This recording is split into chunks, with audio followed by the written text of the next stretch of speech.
Hello everyone, welcome back to All About Mathematics. If you like our content, don't forget to like, share and subscribe our channel.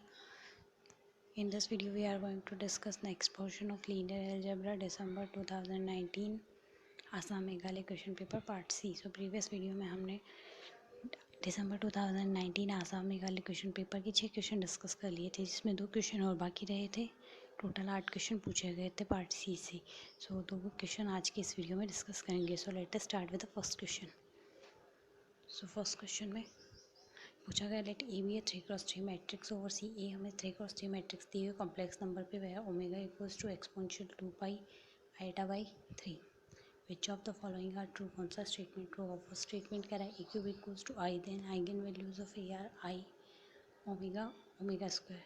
यहाँ आई omega omega square या तो इससे देख लो या फिर I omega यहाँ क्यूब रूट ऑफ यूनिटी को डिनोट करता है। एंड सेकेंड स्टेटमेंट कहता है if I A cube equals to identity then every eigen value of A is in the set of I omega omega square.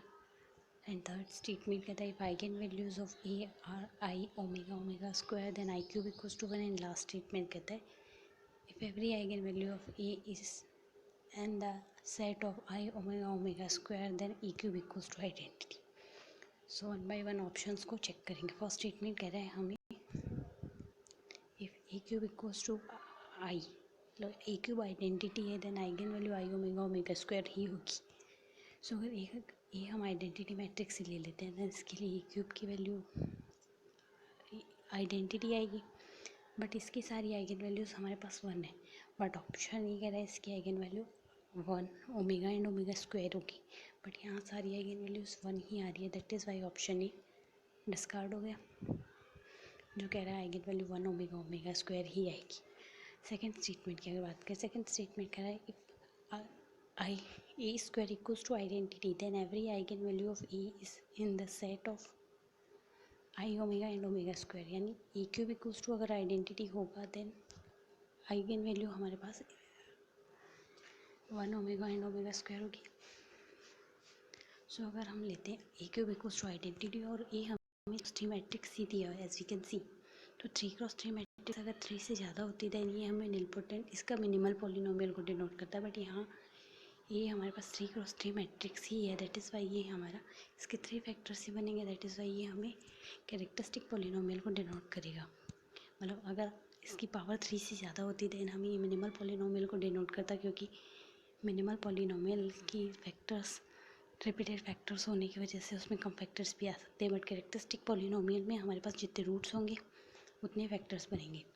सो यहाँ ये minimal polynomial को denote करा, minimal polynomial को denote करा then हम इसे इस फॉर्म में भी लिख सकते हैं X cube minus 1 equals to 0। इसके आगे फैक्टर्स करेंगे देन हमारे पास सिंप्लीफाई होकर वैल्यू आएगी X equals to eta omega omega 1 omega omega square. As we can see हम इसके फैक्टर्स कर सकते हैं। इसका factor easily X equals to 1 आ जाएगा। इसका फैक्टर निकालने के लिए हम श्रीधराचार्य फार्मूला यूज़ में ले लेंगे minus B plus minus root B square minus 4ac over 2a। वहाँ से हम इसके रूट निकाल सकते हैं।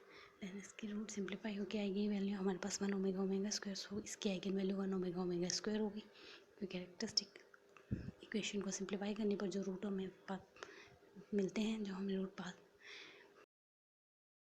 जाते हैं हमारे पास आइगन वैल्यूज़, तो यहाँ से ये ऑप्शन बी करेक्ट हो जाएगा, जो कह रहा है if A cube equals to identity then every eigen value of A is in the set of I omega omega square. So option B correct हो गया। Now come to the next option.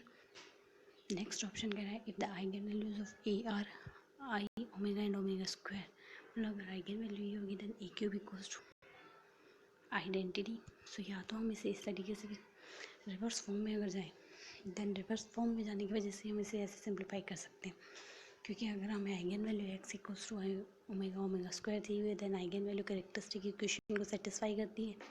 Then यहाँ से हमारे पास equation आ जाएगी X minus 1 and X minus omega and X minus omega square, X minus omega and X minus omega square को simplify करेंगे then value आएगी X square plus X plus 1। Then इस equation को सिंप्लीफाई करने पर हमें वैल्यू मिलेगी x cube minus 1।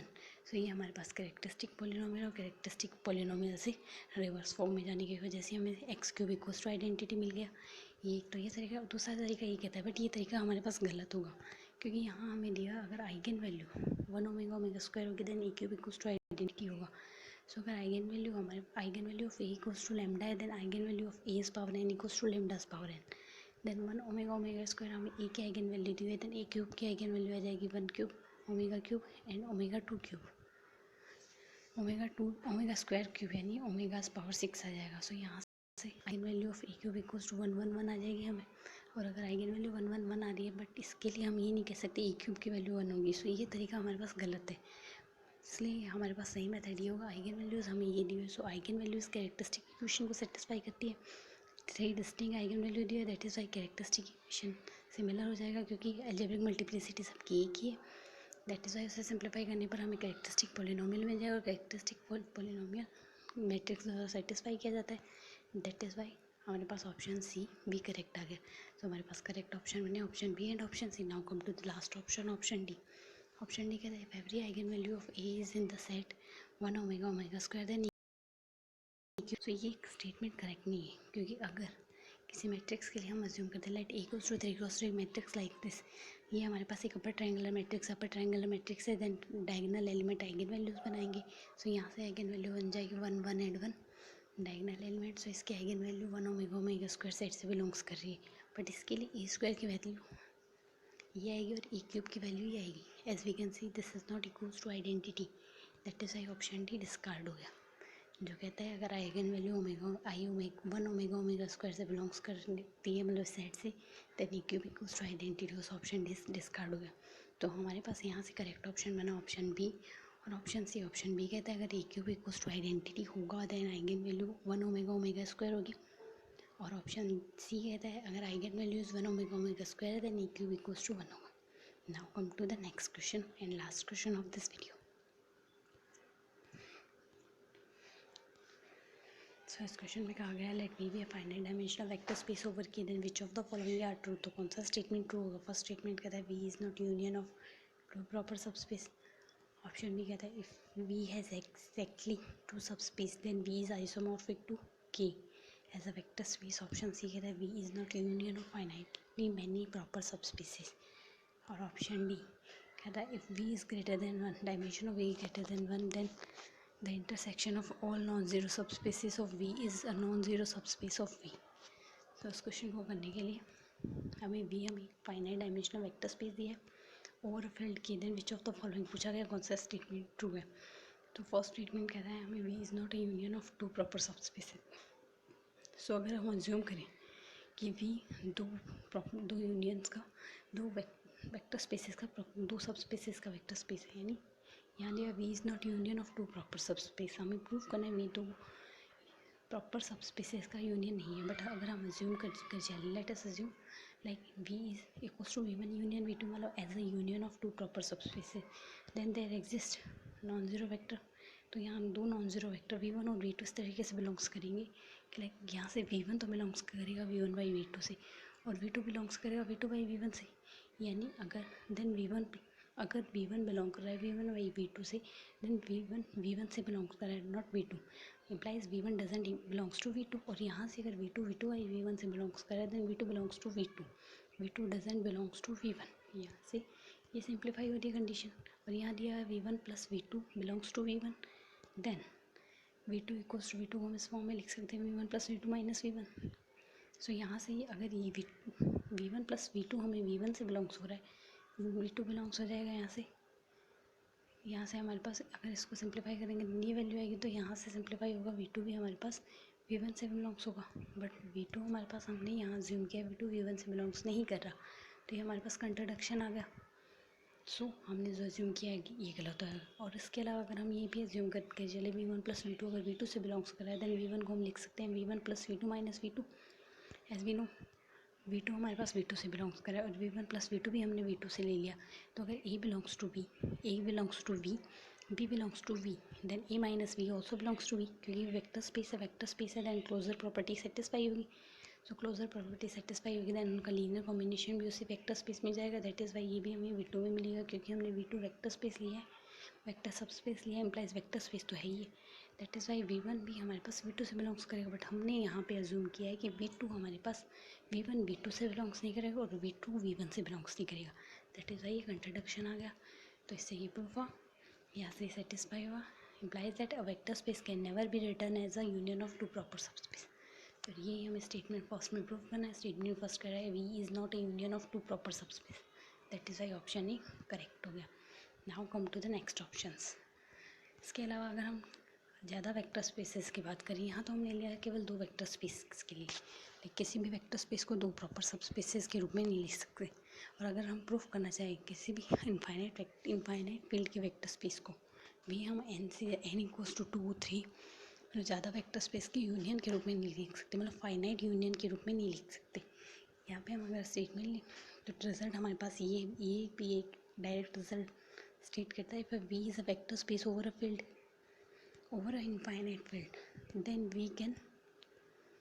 V cannot return as a union of n is greater than equals to 3 proper subspecies. Like अगर E को हम यूनियन में लिखना चाहें सारे वेक्टर स्पेस की फाइनाइट यूनियन में, देन ये इस तरीके से लिखा जाएगा is the union of n greater than equals to 2 proper subspaces. अगर लिखना चाहें तो ये कुछ इस तरीके से लिखा जाएगा जहाँ n इज़ मिनिमल का मतलब होता है E cannot written as a union of less than n subspace. यानी अगर V को n से कम सबस्पेस में लिखना चाहें तो नहीं लिख सकते. Where the subspace are chosen as V1 V2 V3 and Vn so on. Thus in each Vk there is a vector space Vk. और ये इस तरीके से होगा कोई भी Vk डैश में बिलोंग्स नहीं करेगा, मतलब कोई भी एलिमेंट है देन वो अदर Vk मतलब जहाँ पे इस k की वैल्यू चेंज हो रही है वहाँ से बिलोंग्स नहीं करेगा. हमने ये काउंटर कंडीशन ली है, ये अजम्पशन है हमारी. ये इसी कंडीशन के साथ हमने वेक्टर स्पेस में एलिमेंट अज्यूम किया. Then S equals to S हम एक ऐसा सेट ली जैसे Tv1 + 1 - Tv2 के फॉर्म में लिखा जाए जहाँ T 0 से 1 के बीच में बिलोंग्स कर रहा है. Then there are infinitely many vectors and so two different one among them belongs to Vk dash. मतलब यहाँ पे बहुत सारे एलिमेंट होंगे और जिसमें कोई भी दो डिफरेंट Vk डैश से बिलोंग्स करेंगे, बट हमने यहाँ लिया है Vk डैश से बिलोंग्स नहीं करता, तो ये हमारी काउंटर कंडीशन होगी. तो यहाँ से तो ये इम्प्लाई कर रहा है एस कंटेन करेगा Vk डैश में. ऐसा अगर Vk डैश में कंटेन करा देन V1 V2 भी एस Vk डैश में कंटेन करें, बट यहाँ हमने लिया है K डैश के अलावा यहाँ कोई और एलिमेंट नहीं होगा. दैट इज़ वाई कंट्रोडक्शन आ गया. अगर ये कंट्रोडक्शन आ गया तो हमारी एजम्पशन रॉन्ग हो गई जो हमने ली है E equals to finite union के रूप में लिखा है. सो किसी भी वेक्टर स्पेस को इनफाइनाइट फील्ड के वेक्टर स्पेस को हम फाइनाइट यूनियन वेक्टर स्पेसेस की सब स्पेसेस की में लिख सकते. तो ये ऐसे नॉलेज लिया है हमने. तो यहाँ से अगर हमने स्टेटमेंट की बात की तो हमने इस फर्स्ट स्टेटमेंट करेक्ट बता दिया था V is not a union of two proper subspaces. साथ ही यहाँ से ये हमने ले लिया है V is not a union of infinitely many proper subspaces. But अगर ऑप्शंस की यहाँ से अगर इनफाइनाइट फील्ड के लिए बात की, बट हमें यहाँ पे अगर फाइनाइट फील्ड के लिए ली क्योंकि हम एक फाइनाइट डायमेंशन वेक्टर स्पेस लिया और फील्ड की. देन अगर फाइनाइट फील्ड के लिए बात की इनफाइनाइट फील्ड के लिए तो ये स्टेटमेंट ट्रू है कि V is not a union of finitely many proper subspaces. But अगर फाइनाइट फील्ड के लिए बात करें देन फाइनाइट फील्ड के लिए अगर बात करेंगे देन हम E equals to Z square एक वेक्टर स्पेस ले लेंगे E equals to Z square. कुछ इस तरीके से नोट करेगा Z2 स्क्वायर. Z2 में एलिमेंट 0 और 1 होते हैं. सो Z2 स्क्वायर में एलिमेंट होंगे 0 0 0 का 0 से रिलेशन आ गया, 0 का 1 से रिलेशन आ गया. इन द सिमिलर मैनर 1 का 0 से रिलेशन आ गया और 1 का 1 से रिलेशन आ गया.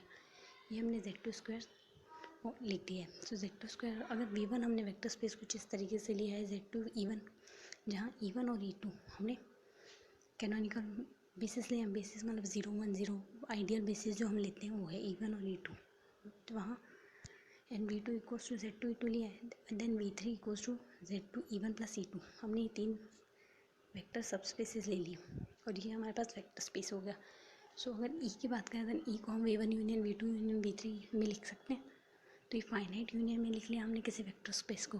बट हमें ऑप्शन सी कह रहे हैं V is not a union of finitely many proper subspace है. बट वहाँ तो हमने E को फाइनाइटली मैनी प्रॉपर सबस्पेसेस में लिखा है. 3 प्रॉपर सबस्पेस में E को हमने पूरे को डिनोट कर दिया. दैट इज़ वाई यहाँ से हमारे पास ऑप्शन सी डिस्कार्ड हो गया जो कह रहा है V को हम फाइनाइटली मैनी प्रॉपर सबस्पेसेस में नहीं लिख सकते. और ऑप्शन डी है if dimension of V greater than 1 मतलब अगर V की डायमेंशन 1 से ज़्यादा होगी then the intersection of all non zero subspaces of V. तो V के सारे नॉन ज़ीरो सबस्पेसेस is a non zero subspace होगी, मतलब सारे सबस्पेसेस का इंटरसेक्शन भी एक नॉन ज़ीरो सबस्पेस होगा. तो ये स्टेटमेंट सारे वेक्टर स्पेस के लिए प्रूफ होगा. बट यहाँ हमने जो काउंटर एग्जांपल एज्यूम किया यहाँ से अगर V1 intersection V2 intersection V3 निकाले देन ज़ीरो सबस्पेस आएगा. और यहाँ से dimension of V is greater than 1 है वी की डायमेंशन एक से ज़्यादा है, फाइनाइट डायमेंशन है बट है तो एक से ज़्यादा ना, बट यहाँ पे तो इंटरसेक्शन हमारे पास 0 आ रहा है। सो यहाँ ये कह रहा है V has dimension of V is greater than 1 then the intersection of all non zero subspaces of V is a non zero subspace of V. Then यहाँ से ऑप्शन डी भी डिस्कार्ड हो गया। So option C और D discard होगा और option D हमने पहले प्रूफ कर देना। Come to next option, last option, option B. Option B कह रहा है if V has exactly 2 subspaces then V is isomorphic to K has a vector space. So अगर आइसोमॉर्फिक प्रूफ करना हो तो आइसोमॉर्फिक के लिए हमारे पास कंडीशन होती है 2 vector space V and W over the same field F are isomorphic if there exist a bijection. मतलब यहाँ एक बाइजेक्शन एग्जिस्ट करे T V to W which preserve addition and scalar multiplication. कोई भी दो वेक्टर सब स्पेसिस वी और W isomorphic होंगे किसी भी सेम फील्ड एफ पर यदि उन दोनों के बीच में एक बाइजेक्शन एग्जिस्ट करे जिसमें स्केलर मल्टीप्लिकेशन और एडिशन प्रिजर्व रहे। देन स्केलर मल्टीप्लिकेशन और एडिशन प्रिजर्व करने का मतलब होता है मैथमेटिकल लैंग्वेज में if for every U V belongs to V and alpha belongs to F then transformation of U V equals to T U plus T V and T alpha V T A V equals to A T V. सो अगर ये दोनों बातें preserve रहेंगी then vector space, एक vector space दूसरे vector space के isomorphic होगा। या तो हम ये कंडीशन यूज़ में ले सकते हैं या फिर हम ये कंडीशन भी यूज़ में ले सकते हैं।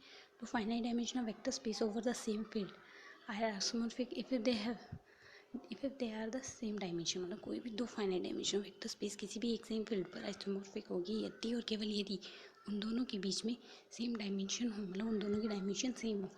सो अगर वी और एफ यहाँ से अगर देखें देन यहाँ से वी हैज़ एक्जैक्टली 2 सब स्पेस देन वी की डायमेंशन और के की डायमेंशन इक्वल हो जाएगी क्योंकि एक्जैक्टली 2 सब स्पेस है। मतलब किसी भी वेक्टर स्पेस में एटलीस्ट दो सब स्पेस होती ही है, दो इम्प्रॉपर सब स्पेस। यहाँ प्रॉपर या इम्प्रॉपर की बात नहीं की बट यहाँ पे दिया सिर्फ 2 ही सब स्पेस है। अगर 2 ही सब स्पेस होंगे दोनों इम्प्रॉपर होंगे आइडेंटिटी और खुद vector space V then V की कार्डिनलिटी के की कार्डिनलिटी के बराबर हो जाएंगे।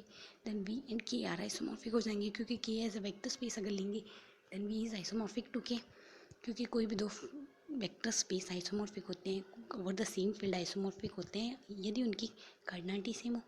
सो यहाँ से इन दोनों की डायमेंशन सेम हो जाएगी दैट इज़ वाई ये दोनों आइसोमॉर्फिक हो जाएंगे। सो ऑप्शन बी में हमारे पास करेक्ट आ गए। सो इस क्वेश्चन में हमारे पास करेक्ट ऑप्शन है option A and option B are. So आज के इस वीडियो में मैंने लीनियर अलजेब्रा के सारे क्वेश्चन पार्ट सी के दिसंबर 2019 आसाम मेघालय क्वेश्चन पेपर में पूछे गए सारे क्वेश्चन डिस्कस करने हैं।